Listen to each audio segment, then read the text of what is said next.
Dans cette capsule, nous allons vous présenter le TP sur la réflexion, la réfraction et l'indice de réfraction. Pour ce faire, nous utiliserons un laser vert et rouge, un miroir, un support gradué et un demi-cylindre de plexiglas. La première étape sera de reproduire le montage ci-contre.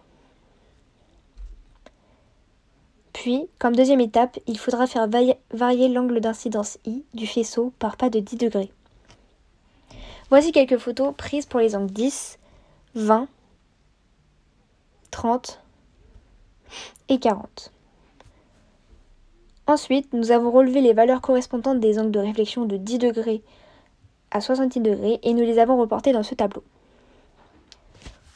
Enfin, nous constatons que les valeurs de l'angle d'incidence sont égales aux valeurs de l'angle de réflexion. Dans cette seconde expérience, nous allons voir deux cas. Pour le premier cas, le faisceau va passer d'un premier milieu, l'air, à un second milieu, le plexiglas. On réalise alors le montage du schéma ci-contre. Après avoir réglé le laser sur 0 degré, nous allons faire varier l'angle d'incidence I1 par pas de 10 degrés. Voici quelques photos prises pour les angles 10, 20,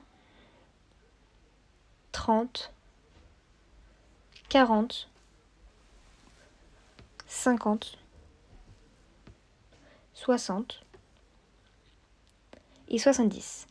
Ensuite, nous relevons les valeurs des angles de réfraction I2 de 0 degré à 70 degrés et les reportons dans le tableau afin d'effectuer le quotient du sinus de l'angle I1 sur celui de l'angle I2. Pour le second cas, cette fois-ci, le faisceau va passer d'abord du milieu plexiglas à l'air. Alors, on réalise le montage du schéma ci-contre et on remarque qu'il faut tourner le demi-cylindre de plexiglas d'un demi-tour. Après avoir varié l'angle d'incidence I1 par pas de 10 degrés, on complète le tableau avec les valeurs relevées de 0 degré à 40 degrés ainsi que les quotients des deux sinus.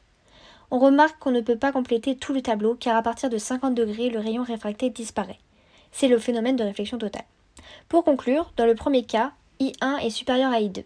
En effet, le rayon réfracté se rapproche de la normale, alors que dans le second cas, I1 est inférieur à I2.